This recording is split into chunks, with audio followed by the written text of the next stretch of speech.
going to be a wild, raucous environment. I get the sense that Big Orange Nation they're not hungry, they're starving to death. I mean, I counted it up. I think they've lost 41 of their last 44 rivalry games if you count the big three, being Florida, Alabama, and Georgia. And, that's not drawing an exact delineation for a certain year, just like when the streak of futility sort of started with each series. And I think to get over the hump against Florida, a game that they should win, that they're favored to win, that they have the better team, and to be able to do it could be kind of a cathartic thing and one of those landmark moments that let you take a step forward, big step forward in your program. Not that Florida's a world beater, don't get me wrong, but there's some mental baggage to get rid of that Tennessee can get rid of on Saturday. What are you expecting on the field? I think Florida better slow the game down. I think Florida better be able to run the ball to keep Tennessee's offense off the field, because I think that Tennessee can win on the outside, and obviously that's what they do extraordinarily well. And if the Gators get into a game where they're having to try to keep up and match scores, that is not going to go well. Anthony Richardson's wildly talented. He hasn't played very well the last couple of weeks, so that's always a little bit of a wild card. He has the ability to make huge game-changing plays, but there's still a growth curve going there for him. So I think Tennessee has a huge advantage on the field in the game. I think they can get enough stops on defense that is really going to put a lot of pressure on Anthony to make plays. And I just came back from visiting with Hendon a little bit, and I think he's really locked in, confident, and ready to play well. Rece, you talk about the Tennessee offense. Are they one of those teams out there that might have a puncher's chance against Georgia this year?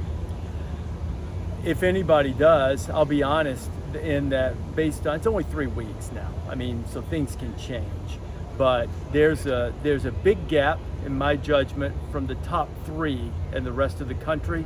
But there's also a gap, a smaller one, from the way they play between Georgia and Ohio State and Alabama. It's not a big one, but there is a gap there.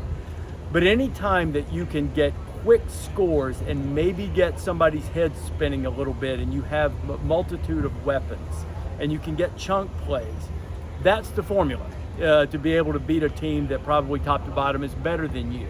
So, if they can get a few stops when that game comes around, they would be one of the teams that would have the weapons to maybe give Georgia problems if things, if you get off to a good start and things go well early. But I think they ought to take care of business on Saturday first, and then start lining up the Tide and the Dogs later on. Desmond told us that we should maybe pump the brakes on Stetson Bennett Heisman Trophy talk when I asked him about that.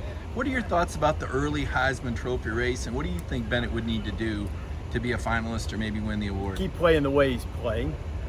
Stetson's good, man. I've been saying this for 2 years. I don't know how many more ways you can say it. You cannot like it because he was a 0-star or whatever he was. You cannot like it because he went to community college. You cannot like it because the offensive coordinator and the head coach didn't want him to be the quarterback for a while. Dude's good. He can play. He's legit. He's not some fancy little cute story. He's a baller, and people might as well get used to it. That guy can play. So now, is he an NFL prospect? I don't know. I see a lot of dudes in the NFL on Sundays that don't do some of the things he does. So maybe he's a backup in the league, but he plays on a really good team. He's got weapons. He's going to put up numbers. You guys know that he's got 3 straight games with over 250 yards passing and a rushing touchdown. You say, oh, well, so what? You know who's done that in SEC history? 2 people, Tim Tebow and Jonathan Football, John Manziel. They're the only ones. And Stetson's got 3, and he can match Tebow with 4 tomorrow if he plays long enough. But I think the dude's good, man. I mean, he didn't take the traditional path, but I think he can be in the fight to the very end because Georgia's going to win a bunch of games, and he's going to put up a bunch of numbers. I know. Other than that, I have no opinion on Stetson Bennett. I know all the eyes are on the quarterbacks tomorrow, but what's an impact player on either team? It's not a QB. Probably Hyatt for Tennessee. He's going to have to make some big plays for them tomorrow, some explosive plays, and I think probably controlling Brenton Cox for Florida. If they can, if they could disrupt Tennessee's offense, get them behind the chains, get some pressure on them. That's not really what they do, until 3rd down. But if they could get them get them off schedule a little bit. Those will be the guys I think that can have a huge impact on the game outside of the quarterback. What would be your evaluation of the job Josh Heupel has done since he came to Tennessee? Phenomenal.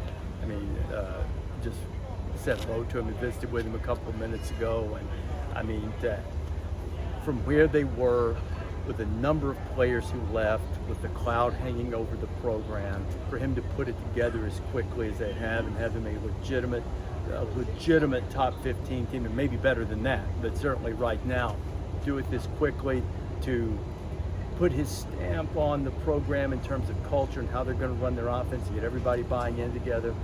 It's been phenomenal. Really, really great job by Josh to get it going as quickly as he has, for sure. Do you think Tennessee can finish the season as a top 10 team? They're not. I mean, they get Alabama here and they catch them on a good week. Now I know A&M's been down, but with all of the emotion that's going to go into that game for Alabama, if there is a good time to catch Alabama, that would be it. And you get them here. So certainly, if you do that, then you're almost guaranteed, regardless of what happens in Georgia, to be a top 10 team. So I think there's a great chance of it if they, if those are the only two games they lose. If that's the way it goes, and I'm not saying they will, but if that were to be the only two games, you're still top 10, right? I mean, if your two losses are competitive games against Alabama and Georgia, or if you split them, you might be better than top 10 if you split them. But if you lose those two and you're competitive in both of them, I would say you for sure have a chance to finish in the top 10. Do you think Tennessee has a mental block against Florida? I mean, it's been a long time. Yes, I do. Now, whether that extends to this particular team and this particular coaching staff, I'm a firm believer, as silly as it sounds, the collective psyche of the fans, players feel that. They're human. They know that they need to win this game. They know it's huge for the direction of the program, the perception of the program, for the way the fans feel about everything. When you lose 16 out of 17 to somebody, it's baggage that you've got to get rid of. So the answer is yes. Everybody likes, oh, last year has nothing to do with it.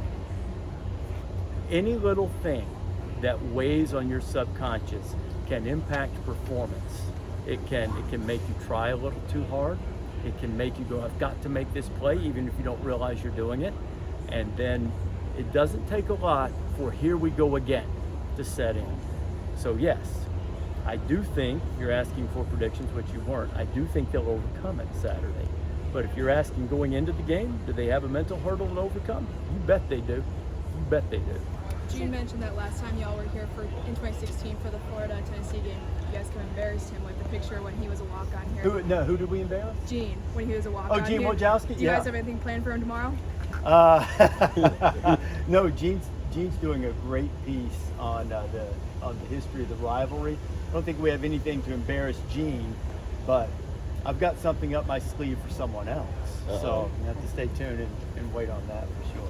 You shared you got to talk with Hendon Hooker. Can you share a little bit about the strengths that you feel like he has in getting to have that conversation with him? Well, you know what? The reason I went to talk to him mostly for something on my social media platforms, I'm not trying to plug it, but I mostly wanted to talk to him about the book that he and his brother wrote. So we did talk a little football afterwards, but my primary reason for going over to visit with him was I wanted to talk about the book and why and how he uses it and the impact and all those things. He's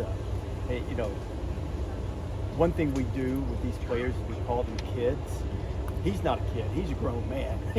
He's a mature adult, and he's really, really impressive. And I think that also is evident on the field, in addition to the way he carries himself off of it. You say he's